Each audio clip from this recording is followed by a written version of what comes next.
Hello दोस्तों, आज से हमारे इस चैनल कहानी वर्स पर एक नई कहानी शुरू होने जा रही है, जिसका टाइटल है दिल्ली का सीक्रेट शहजादा, जिसमें आपको काफी सारे ट्विस्ट एंड टर्न्स देखने को मिलेंगे। चलिए कहानी शुरू करते हैं। बारिश दिल्ली की सड़कों को भिगोती हुई तेज हो रही थी। रात के 10 बज चुके थे। चांदनी चौक के पास एक पुरानी गली के अंत में, जहां बिजली के खंभों पर तार लटकते थे और सड़क पर पानी का गहरा तालाब बन गया था, एक छोटी सी खोली का दरवाजा खुला। अंदर एक आदमी, अर्जुन शर्मा, पुरानी ब्लू जीन्स और एक फटी हुई ग्रे हुडी में खड़ा था। उसकी उम्र लगभग 28 साल थी। चेहरा साफ, पर आंखों में एक ऐसी थकान थी जो उम्र से कहीं ज्यादा गहरी थी। अर्जुन ने पुराना छाता उठाया। उसके हैंडल पर टेप लगा हुआ था। बाहर निकलते ही बारिश ने उसे भिगोना शुरू कर दिया। वो तेज कदमों से चलता हुआ गली के अंत तक पहुंचा, जहां एक छोटे दुकानदार ने उसे देखा और मुस्कुराते हुए कहा, अर्जुन भाई, आज भी देर हो गई। हाँ चाचा, काम था, अर्जुन ने हल्के से जवाब दिया और आगे बढ़ गया। उसके कमरे में सिर्फ एक पुराना सिंगल बेड, एक छोटा सा टेबल, लैपटॉप और किचन कॉर्नर में 2 गैस सिलेंडर के ऊपर चूल्हा था। दीवार पर एक पुरानी फोटो लगी थी। उसमें वह अपने पिताजी के साथ खड़ा था। दोनों मुस्कुरा रहे थे। अब वो फोटो भी धूल से भरी हुई थी। अर्जुन बेड पर बैठ गया।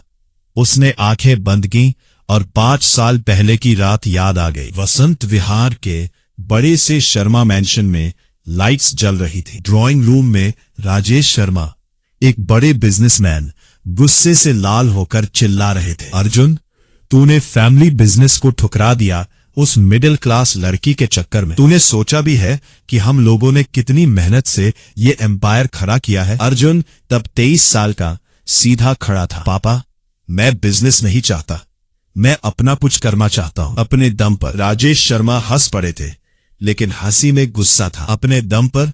ठीक है, बाहर निकल जाए इस घर से। जो कुछ भी है सब छोड़, जो कपड़े पहने हैं वो भी यही छोड़।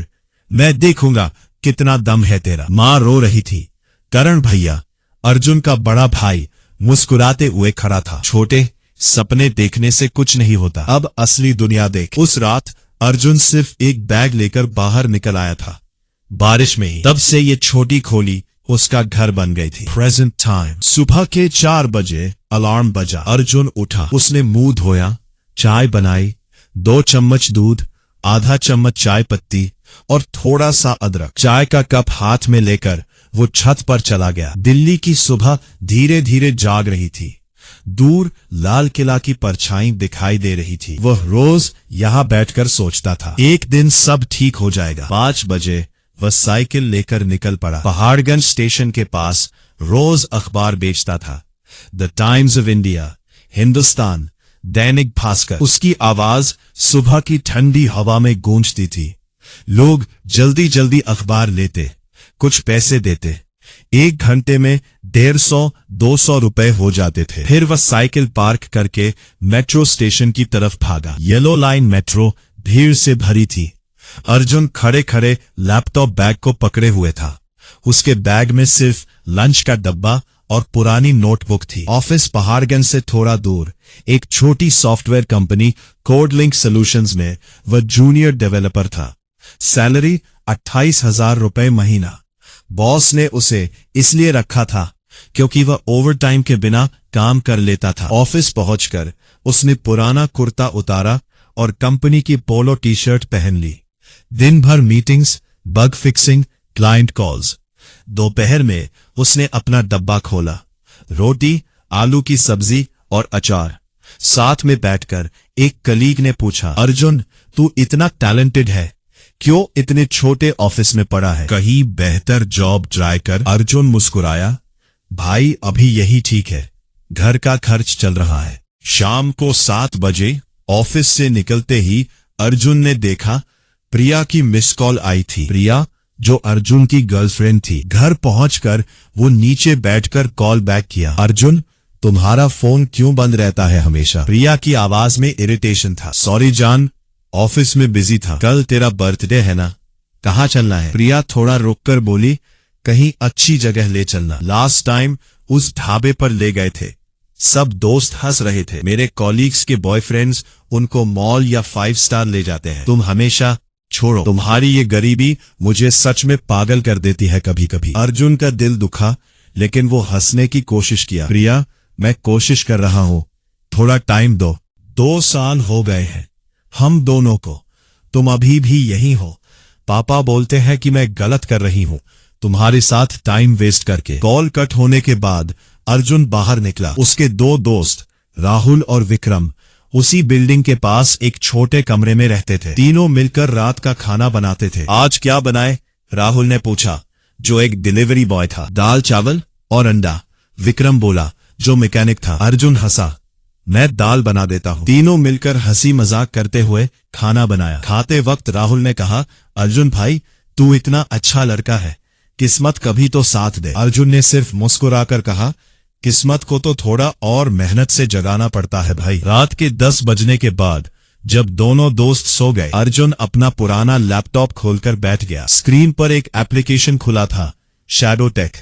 यह उसका अपना स्टार्टअप था, एक एआई बेस्ड लॉजिस्टिक्स प्लेटफॉर्म जो दिल्ली एनसीआर के ट्रक ड्राइवर्स और स्मॉल बिजनेसेस को कनेक्ट करता था। इसमें real time tracking, automatic route optimisation और पेमेंट सिस्टम था। अर्जुन ने इसे अकेले ही डेवलप किया था। रात के 2-3 बजे तक कोडिंग करता था। स्क्रीन पर एक ईमेल आया, डियर मिस्ट्री फाउंडर, हम आपके ऐप को बहुत पसंद करते हैं। कल 11 बजे मीटिंग फिक्स कर सकते हैं। हम आपके साथ बड़ा कॉन्ट्रैक्ट साइन करना चाहते हैं, 50 करोड़ का प्रोजेक्ट दिल्ली एयरपोर्ट कार्गो के लिए। अर्जुन की आंखें चमक उठी। ये उसका पहला बड़ा ब्रेक हो सकता था, लेकिन उसके पास मीटिंग के लिए अच्छे कपड़े नहीं थे। उसने सोचा, कल सुबह ही मार्केट जाकर एक पुराना सूट सिलवा लूंगा। लैपटॉप बंद करके वो लेट गया। बारिश अभी भी बाहर हो रही थी। उसने आंखें बंद की और सोचा, पापा, एक दिन आप भी देखोगे कि मैंने अपने दम पर क्या किया, लेकिन तब तक कोई नहीं जानने वाला। उस रात अर्जुन को नींद देर से आई। सपने में वो अपने पुराने घर में था, लेकिन सब लोग उसे पहचान नहीं रहे थे। वो मुस्कुराया और बोला, मैं अर्जुन हूँ, अपने दम का शहजादा। सुबह होने वाली थी। दिल्ली की सड़कों पर नई सुबह की रोशनी फैलने वाली थी। अर्जुन की कहानी अभी शुरू ही हुई थी। अगर कहानी पसंद आई हो तो इसे लाइक कर दे, अपने दोस्तों के साथ शेयर कर दे और आगे इस कहानी को पूरा सुनने के लिए हमारे चैनल को सब्सक्राइब कर ले। साथ ही बेल आइकॉन भी ऑन कर ले, ताकि हमारे वीडियोस के अपलोड होने की नोटिफिकेशन आप तक पहुंच सके। आप लोग हमारा सपोर्ट करें ताकि फ्यूचर में हम ऐसी और वीडियोस आप तक पहुंचा सके। Thank you.